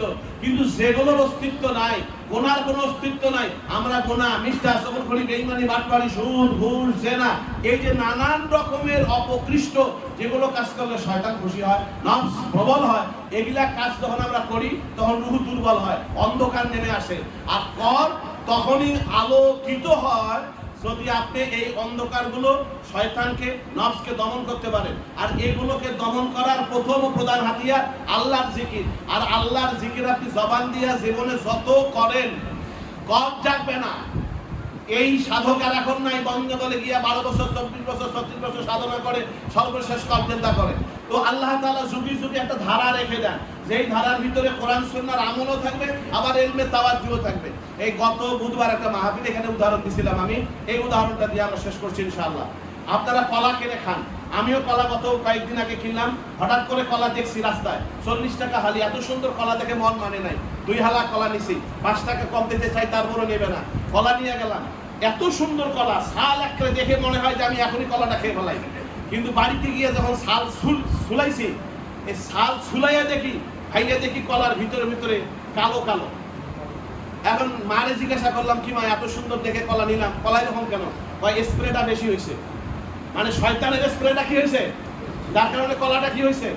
বাহিরটা যত সুন্দর হোক, ভেতরটা না সুন্দর নাও হতে পারে। বাহিরও সুন্দর হওয়া লাগবে, ভেতরও সুন্দর হওয়া লাগবে। আবার দোকানদারকে আসে গালি দিলাম, পরে দোকানদার কি কয়, চাচা, হুজুর, আচ্ছা ঠিক আছে, আমি আপনার জন্য ভালো কলা এনে দেবো। ভালো কলা যখন আইনা দিছে, দাম একটু বেশি নিছে, 50 টাকা হালি নিছে, কিন্তু কলা ভেতরটাও ভালো, ভাইয়া দেখছি ভেতরও ভালো, বাহিরও খুব সুন্দর, কিন্তু খায়া দেখি স্বাদ না। বাপ, এই দুনিয়ায় অনেক মানুষ আছে শরীয়তের সাধনায় ব্যস্ত, তাদের পোশাক আশাক, ভাষা জ্ঞান দেখলে অভিভূত হতে হয়, কিন্তু ভেতরটা বাঘের মতো। আল্লাহ রাসূল বলেছেন, নেকড়ে বাঘের মতো তার কলবটা, কুলুবিন জিয়াবিন, বাঘ নেকড়ে বাঘের মতো হবে। আবার কখনো কখনো বলছে তার কলবটা শয়তানের কলবে রূপান্তরিত হয়ে যায়। আপনাকে দেখতে হবে ভেতরও ঠিক আছে, বাহিরটা ঠিক আছে কিনা। ভেতর এবং বাহির দুইটা যদি ঠিক থাকে, শরীয়ত এবং ইলমে মারিফত উভয়টা ঠিক থাকার পরেও ইলমে তাওয়াজ্জুহ দেওয়ার মতো ক্ষমতা নাও থাকতে পারে। বুঝতে পারছি, আমরা বুঝতে পারছি। তাহলে যিনি ভেতরও ঠিক আছেন, বাহিরও ঠিক আছেন এবং ইলমে তাওয়াজ্জুহ দেওয়ার ক্ষমতা রাখেন, এমন মানুষের কাছে এসে আত্মসমর্পণ করব, ওনার কাছে মুরিদ হব, বায়াত গ্রহণ করব। উনি যে আধ্যাত্মিকভাবে আমাকে ইলমে তাওয়াজ্জুহ দিয়া অন্তরকে জাগায়া দিবে, জেকের জারি করে দিবে। এই জেকের জারিটা যদি আমি ধরে রাখতে পারি, আশা করা যায় ওনার হুকুম যদি ঠিকমতো আমল করি, উনি যেভাবে বলবেন ওই আমলগুলা যদি আমি করি, আশা করা যায় ইনশাআল্লাহ আমি কালবে সালিম, নফসে মুতমাইন্না করে আল্লাহর কাছে ক্ষমাপ্রাপ্ত একজন বান্দা হয়ে দুনিয়ার থেকে যাওয়ার একটা আমরা আশা করি। আল্লাহ তাআলা আমাদের দান করুক, সকলে বলি আমিন। এটা আশা অমূলক নয়। কেন অমূলক নয়? যে আপনারা আমাদের শিখায় গেছেন, বোতলে আছে যাহা, ঢালিলে। আমার যখন পরিবহন ছিল, দেখ পরিবহন, আমার হাতিবান্ধার একটা ছেলে ওই করতো, ওই হেলবাড়ি করতো। ও একদিন বাড়ি যাইতে পারি নাই, গাড়ি ঘোড়া চলে গেছে। তো ওকে বললাম যে ঠিক আছে, তুমি আমার খাওয়া দাওয়া করে গেস্ট রুমে থাকো। তো গেস্ট রুমে যখন থাকছে, এখন ঘুমাইছে, ঘুমের ঘরে বলতেছে, ওই মানে এই খাটের মধ্যে থাবাইতেছে, ঘুমের মধ্যে বাড়ি মারতেছে। তো বাসওয়ালার দেখবেন না, হেল্পাররা কি করে, একটা বাড়ি দিলে থামায়, 2টা বাড়ি দিলে এরকম করতেছে ঘুমের ঘরে। তার মানে সারাদিনে যে কাহিনীটা করছে, কাজটা করছে, ওইটা ঘুমের ঘরে তার কি এফেক্ট হচ্ছে। যে লোকটা হাল পায়, গ্রামের মানুষ দেখবেন গরু পায়, টান টান, থাম থাম থাম, ভোর ভোর ভোর, ও ঘুমের ঘরে এইভাবে করে। যারা ব্যবসা করে দেখবেন ব্যবসায়ী কিছু কথাবার্তা ঘুমের ঘরে বলে। এটা কেন বলে? ওই যে অভ্যাস হয়ে গেছে। অভ্যাস হইতে হইতে মানুষ দেখবেন এই যে অনেক সময় চলতে ফিরতে হঠাৎ করে একটু উষ্টা খায় পড়ে যাবে, দেখছেন না? কোনো বাইতে গিয়ে ইন্নালিল্লাহ, কেউ ও মা গো আল্লাহ, এরকম বলে না? না আপনারা বলেন না? এরকম বলেন হয়? হ্যাঁ, কেউ যদি এই আমলটা করে পড়তে গিয়ে ইন্নালিল্লাহ, তো দেখবেন যে আস্তে আস্তে তার জবান থেকে ইন্নালিল্লাহই বের হবে। তো যার দিলের ভিতরে আল্লাহর জিকির থাকবে, এই জিকির হইতে হইতে হইতে হইতে হঠাৎ করে যদি আজরাইল সামনে এসে হাজির হয়, আর যদি তেল থেকে বের হয় লা ইলাহা ইল্লাল্লাহ মুহাম্মাদুর রাসূলুল্লাহ, তো কলসে আছে যাহা ঢালিলে পড়িবে তাহা। আশা করা যায় আমরা ঈমান নিয়ে যেতে, আর যদি না থাকে জীবন যতই চাপাচাপি করেন পানি বাস। আলহামদুলিল্লাহ, আল্লাহ আমাদের তৌফিক দান করুন। আমরা এই মাসিক মাহফিলটা গত মাসে আপনারা জানেন রাস্তার কারণে আপাতত নিষেধ করেছিলেন, স্থগিত করেছিলেন। এখন থেকে মাহফিলের কার্যক্রম ইনশাআল্লাহ শুরু হবে, এবং আমি আশা করব আমাদের এই মামুন কি বলা হয় স্বামীবাগ খানকা কেন্দ্রিক আপাতত জন্য অনুমতি দেন। আমরা একটা সব ভাই যত জায়গায় আছি, আমরা বছরে একটা দিন একত্রিত হতে চাই। আমাদের বাহিরে অন্য কোনো স্কুল দিতে হবে না, রাস্তায় করতে হবে না। আমরা মসজিদে বার্ষিক মাহফিলটা করলাম, বাৎসরিকভাবে আমরা সবাই একটা একত্রিত হতে চাই, যদি আব্বা হুজুর আমাদেরকে একটু অনুমতি দেন। এইটা আমাদের আশা আর কি। তারপরে হচ্ছে যে আমাদের এই যে ওসিদপুরার যে মাহফিল প্রতি বছর হয়, আমরা তো আবেগে বলি ভাই, এই তরিকার একটা বৈশিষ্ট্য, অনেক বৈশিষ্ট্যের ভিতরে একটা বৈশিষ্ট্য বলি, রাস্তায় কোনো তরিকার এই খাস মুজাদ্দিদ দিয়া বা সালেক এক ভাই আর এক ভাইয়ের সাথে দেখা হয়েছে, অন্য কোনো কারণে না, একসাথে যাইতে দেখা হয়েছে, সালাম হইলো, মুসাফা হইলো, দুইটা কথাবার্তা বলতেছেন, আল্লাহ তাআলার সাথে সাথে সেখানে রহমত বর্ষণ শুরু করে।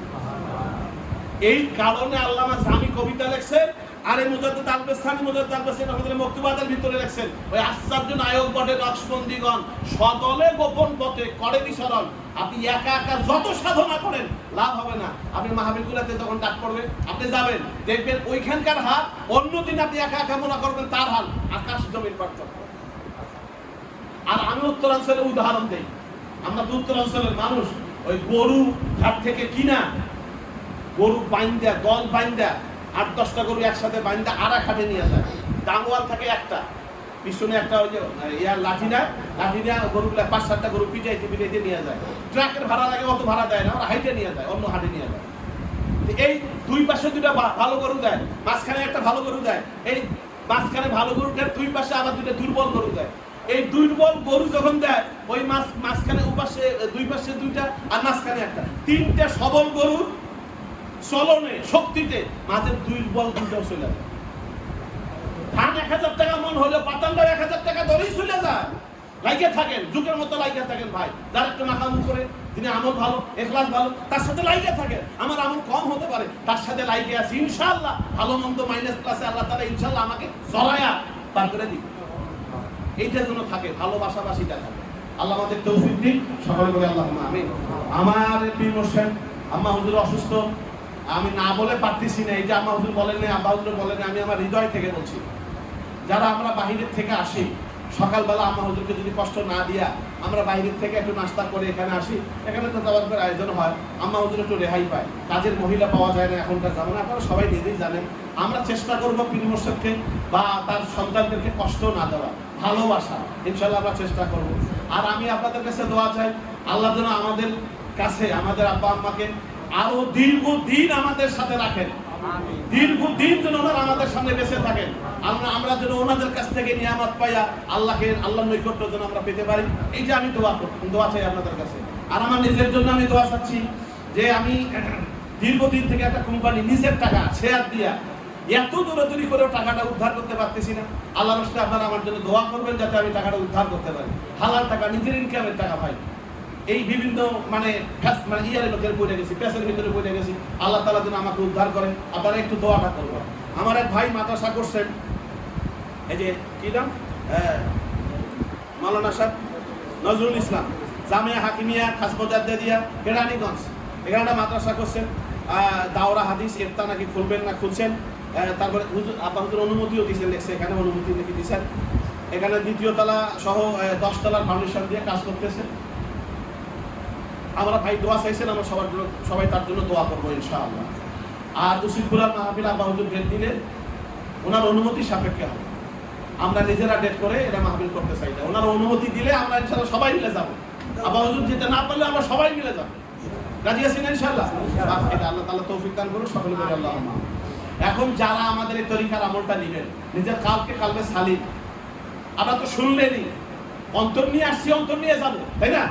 আর অন্তরকে বিশুদ্ধ নিয়ে আসছি, অন্তরকে বিশুদ্ধ করে নিয়ে যেতে হবে। অন্তরকে বিশুদ্ধ করে নিয়ে যেতে গেলে কলবে জিকির থাকা লাগবে। এই কলবে জিকিরটা যেন হর হালতে হয়, এটা যারা শিখতে চান দয়া করে সামনে চলে আসেন। এখন আব্বাহুল বায়াত পড়া দিবে, তারপরে মনে রাখতে করা হবে। আসেন, যদি কেউ বায়াত গ্রহণের ইচ্ছা থাকে সামনে চলে আসেন।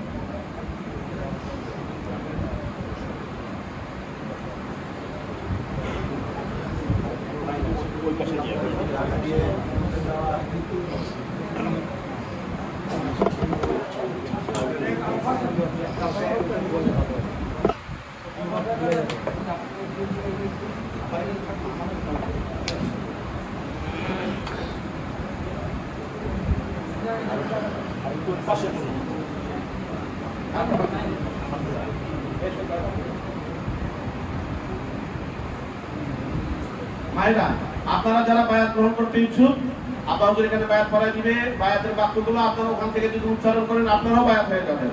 তারপরে ওখানে বন্ডা আছে, শেখাই দিবেন এবং সেন্দ্রা শরীফ ওখান থেকে দিবেন।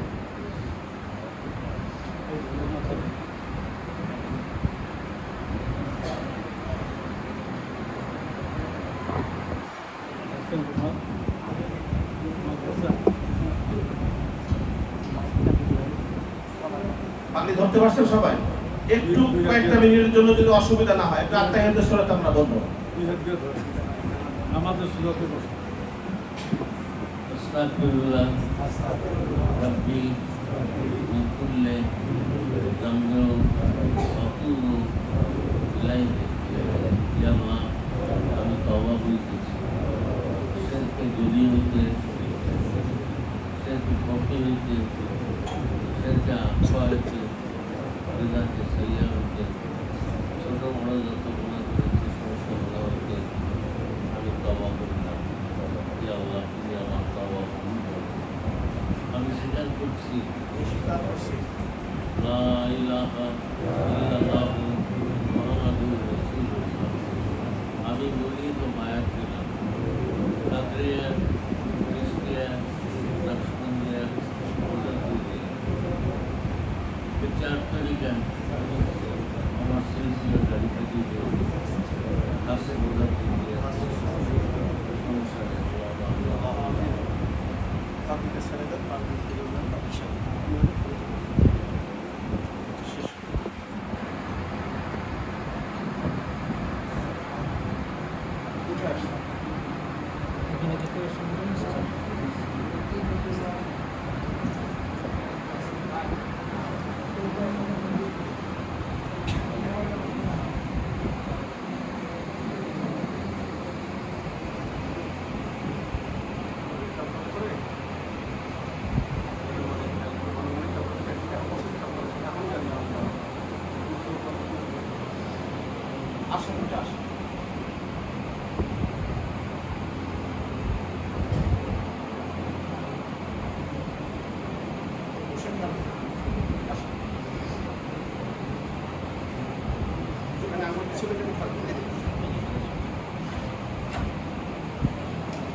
মায়েরা যারা বায়াত নিয়েছেন খেয়াল করেন, আমাদের প্রত্যেকের বান্ধবের দুয়াঙ্গুল নিচে লতিফা পাওয়া, এখানে খেয়াল করে চলাফেরা, উঠা বসা, ঘুম নির্ঘুম, পাক নাপা, গুজু বিরজু সবসময় আল্লাহ আল্লাহ জিকির করবেন। জিকিরের সময় শরীর তুলবে না, মাথা ভুলবে না, ঠোঁট লড়বে না। আল্লাহ বলতে যেখানে জিভ লাগে তালুতে জিভ লাগা, মনে মনে আল্লাহ আল্লাহ জিকির করবেন। বাকি আমল ধীরে ধীরে শিখে নেওয়ার জন্য আমাদের বোনরা ওখানে আছে, বোনদেরকে বলেন শিখাই দিবে এবং সেজরা শরীফ দিয়ে দিবে ইনশাআল্লাহ। আমরা এখন সবাই কবর জিয়ারত করতে হবে।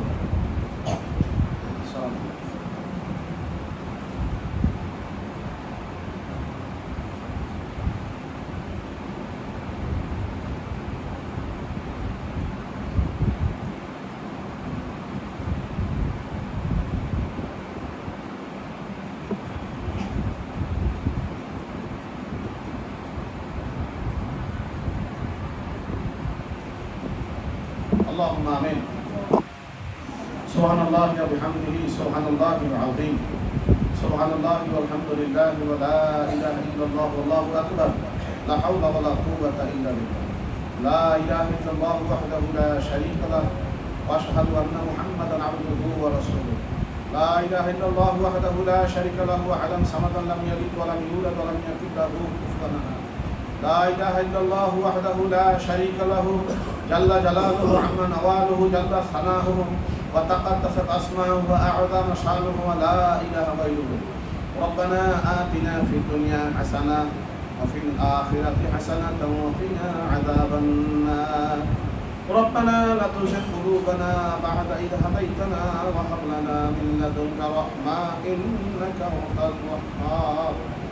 إلهي करके दरियाए गुनाह তুমি দানি ওয়াফদ হাসতি গওয়াহা। ইলাহি বাহক বানি ফাতেমা কেবার কওলে মাহবুবি খাতেমা। अगर दवा तमरद कुनी वरकबूल माना दस्तो दामने आले रसूल। अगर दवा तमरद कुनी वल मुर्शिद माना दस्तो दामने मामूदुर रशीद। आय अल्लाह पाक परवरदिगार रहमानुर रहीम गफूरुर रहीम अल्लाह, যা কিছু পাক কালাম কত শরীফ পড়া হলো মাহবুব, দোয়া দরুদ পড়া হলো আল্লাহ, তোমার কালাম থেকে কয়েকটা সূরা পড়লাম মাহবুব। ও আল্লাহ মাকতুবাত শরীফ আলোচনা করা হলো আল্লাহ, সমস্ত আমলের ত্রুটি বিচ্ছুতি আপনি দয়া করে ক্ষমা সুন্দর দান করে দেন আল্লাহ। আপনি খুশি হয়ে হাদিয়া যা হাদিয়া দিয়েছেন, সওয়াব দিয়েছেন, কোটি কোটি গুণ বাড়ায় নবীজির কদম মোবারকে হাদিয়া পৌঁছায়া দেন। বাবা আদম আলাইহিস সালাম, মা হাওয়া আলাইহিস সালাম থেকে শুরু করে আজকের এই মুহূর্ত পর্যন্ত तमाम अंबिया करम, औलिया करम, असहाबे करम, मलाइकाতুল মুকাররবিন, चार खलीफा अशरा मुबश्शरा, पाक पंजातन, बाला इमाम, खाजा खादेगान, शहीद शहीदान, अहले बायात, হাদিসের ইমামগণ, মাযহাবের ইমামগণ, কাদরিয়া, সিস্তিয়া, নকশবন্দিয়া, মুজাদ্দিদিয়া সহ অন্যান্য হক হক সিলসিলার ওলিয়া উলিয়া, অন্যান্য হক হক মাসলাকের ওলিয়া উলিয়া যারা দুনিয়া থেকে বিদায় হয়ে গেলেন, আল্লাহ দয়া করে সকলের আরওয়ার উপরে হাদিয়া পৌঁছায় দেন। আমাদের প্রাণপ্রিয় মুর্শিদ মুজাদ্দিদ প্রাণপ্রিয় মুর্শিদ আল খাজা মাহমুদ রশিদ রাহমাতুল্লাহ আলাইহি সহ আমাদের এই সোনার সেগুলো তোমার যত প্রিয় ভাজনের নাম শোভা পায় আল্লাহ, দয়া করে সকলের আরওয়ার উপরে হাদিয়া পৌঁছায় দাও আল্লাহ। ও আল্লাহ সমস্ত সালেক সালেগা ভাই বোনদের আরওয়ার উপরে হাদিয়া পৌঁছায় দাও আল্লাহ। আপনাদের হাত ধরে আমিন আমিন করি। আমাদের মা বাবা, ভাই বোন, আপন আপন আত্মীয় স্বজন, শাশুড়িকুল, শ্বশুরকুল, শাশুড়িকুল, পিতৃকুল, মাতৃকুল, আল্লাহ যারা বিদায় হয়ে গেলেন দয়া করে সবাইকে আপনি মাফ করে দেন আল্লাহ, সবাইকে আপনি জান্নাতের ফয়সালা করে দেন আল্লাহ। আল্লাহ খাস করে যাদের মা বাবা বেঁচে আছে, আমাদের মা বাবাকে আপনি আমাদের কাছ থেকে কেড়ে নেবেন না আল্লাহ, তাদেরকে ঈমান দীপ্ত হায়াত দান করুন মাহবুব আল্লাহ, তাদের খেদমত করবার তৌফিক দান করেন আল্লাহ, আমাদের সন্তানদের মা বাবার ভক্ত বানায় দেন আল্লাহ। আল্লাহ খাস করে আমাদের প্রাণপ্রিয় মুর্শিদ আব্বা হুজুর, আম্মা হুজুর, আল্লাহ দয়া করে তাদেরকে আপনি আমাদের কাছ থেকে কেড়ে দিবেন না আল্লাহ, আল্লাহ তাদেরকে কষ্ট দিবেন না আল্লাহ। আল্লাহ আপনি তো সুস্থতার মালিক, সমস্ত রোগের মালিক, সমস্ত রোগেরও নির্দেশদাতা আপনি আল্লাহ। ঔষধ কাজ করবে কিনা এর নির্দেশদাতাও তো আপনি মাহবুব, আপনি সবচেয়ে বড় চিকিৎসক আল্লাহ, দয়া করে তাদের রোগগুলোকে আপনি নিরাময় দান করে দেন আল্লাহ, সুস্থ স্বস্তিময় জীবন তাদেরকে দান করেন মাহবুব। তাদের কাছ থেকে আল্লাহ আধ্যাত্মিক লাইনের উপকার আমাদেরকে নেওয়ার তৌফিক দান করে দেন আল্লাহ। ও আল্লাহ, আল্লাহ দয়া করে আল্লাহ আমার দয়া করে আপনি আমার সমস্যাটা দূর করে দেন মাহবুব আল্লাহ। দয়া করে যদি আমার রিজিকে থাকে মাহবুব আপনি আমাকে দান করেন, আর যদি রিজিকে না থাকে মাহবুব তাহলে আমি আপনার কাছে কিছু বলবো না আল্লাহ। আল্লাহ দয়া করে আমাকে আপনার প্রতি, আমাদের সবাইকে আল্লাহ আপনার প্রতি সমর্থ হওয়া, আপনার উপরে তাওয়াক্কুল রাখবার তৌফিক আপনি আমাদের দান করে দেন আল্লাহ। আল্লাহ এই নিয়ামত আমাদের বাংলাদেশ পার্শ্ববর্তী দেশ সহ গোটা দুনিয়ায় দ্রুত থেকে দ্রুত ছড়িয়ে দেবার তৌফিক দান করে দেন আল্লাহ। আমরা যারা একত্রিত হয়েছে তরিকা খাস মুজাদ্দিদের ব্যানারে আল্লাহ আমাদের আকীদাগুলোকে পরিশুদ্ধ করে দেন, আমাদের আমলগুলোকে আপনি পরিশুদ্ধ করে দেন, আমাদের ভেতর বাহিরকে শরীয়ত সুন্নাত দ্বারা সুসজ্জিত করে দেন আল্লাহ। পীর মুর্শিদের মাধ্যমে আল্লাহ ইলমে তাওয়াজ্জুহ আমাদেরকে নসিব করে দেন ও আল্লাহ। আপনার নবীর ভালোবাসা, আপনার ভালোবাসা দ্বারা আমাদের সিনাগুলো ভরপুর করে দেন আল্লাহ। আপনি যাদেরকে ভালোবাসেন, আপনার নবী যাদেরকে ভালোবাসেন, এই ভালোবাসা যেন আমরাও তাদেরকে ভালোবাসতে পারি সে তৌফিক দান করেন আল্লাহ। দুনিয়াদার আলেম, দুনিয়াদার আজাবাচ্ছা, ভণ্ডপীর ফকিরদের ওয়াসওয়াসা থেকে আমাদেরকে আপনি হেফাজত করেন মাবুদ আল্লাহ। আয় আল্লাহ, আপনার যারা খাঁটি মানুষ তাদের সাহসত্ব নসিব করে দেন। খাস করে আপনার বান্দা ইমাম মাহদী আলাইহিস সালাতু ওয়াস সালামের সাহসত্ব আপনি আমাদের নসিব করে দেন আল্লাহ। আল্লাহ যা বললাম, যা চাইলাম তা তো আপনি জানেন মাবুদ। অনাগত ভবিষ্যতে যা চাইবো সবই তো আপনার ইলমের মাঝে আছে আল্লাহ।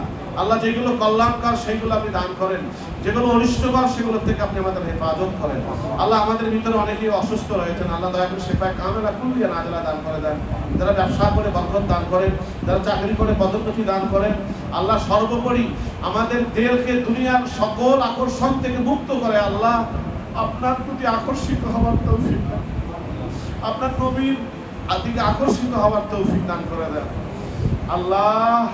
আপনি আমাদের মাফ করে দেন আল্লাহ। আল্লাহ মক্কা মদিনা জিয়ারত আপনি আমাদের নসিব করে দেন আল্লাহ। যারা বায়াত গ্রহণ করলেন মাবুদ, আয় আল্লাহ তাদেরকে তো আপনি মাফ করে দিয়েছেনই, তাদের ওসিলায় আল্লাহ আপনি আমাদেরকেও মাফ করে দেন আল্লাহ। তোমার এই বান্দা বান্দি তোমার পথে পা বাড়ালেন মাবুদ, দয়া করে তুমি তাদেরকে কবুল আর মঞ্জুর করো আল্লাহ। আল্লাহ তাদেরকে শরীয়ত পালন করো, ইলমে মারিফত নসিব করো আল্লাহ। শয়তানি মত, শয়তানি পথ, ভ্রান্ত মত থেকে তুমি তাদেরকে বাঁচিয়ে রাখো আল্লাহ। যারা বায়াত গ্রহণ করলেন তারা সহ আমাদের সকলের দেহকে আপনি চির জাগরুক রাখুন মাবুদ। আপনার জিকিরের জোয়ার যেন আমাদের এই অন্তর জমিনে তৈরি হয়, অন্তর সাগরের জন্য সর্বদাই চালু থাকে মাবুদ, সে তৌফিক আপনি আমাদের দান করে দেন ও আল্লাহ। ইয়া হাইয়্যু ইয়া কাইয়্যুম লা ইলাহা ইল্লা আনতা বিরহমাতিকা আস্তাগীস, ইয়া হাইয়্যু ইয়া কাইয়্যুম লা ইলাহা ইল্লা আনতা বিরহমাতিকা আস্তাগীস, ইয়া যাল জালালি ওয়াল ইকরাম, ইয়া মালিকাল মুলক, ইয়া রাফিআদ দারাজাত, ইয়া নূরু, ইয়া নূরু, ইয়া বাতিনু, ইয়া বাতিনু ওয়াসিলাতি লা ইলাহা ইল্লাল্লাহ মুহাম্মাদুর রাসূলুল্লাহ ওয়া নুন সাদ ওয়া নুন সাদ তাহা ওয়া ইয়াসিন, তাহা ওয়া ইয়াসিন, তাহা ওয়া ইয়াসিন, হামিম আইন সিন কাফ, হামিম আইন সিন কাফ। আল্লাহ একদিন তো দুনিয়া সারাই থাকবে, ইচ্ছায় অনিচ্ছায় একদিন জবান বন্ধ হবে, চোখ বন্ধ হবে ও আল্লাহ। ওই দিন যেন আমরা যে অন্তর নিয়ে আসছি এই অন্তর যেন নিয়ে আমরা আপনার দুয়ারে হাজির হতে পারি মাবুদ। আর সেই অন্তরে যেন জারি থাকে আপনার মধুর কালেমা লা ইলাহা ইল্লাল্লাহ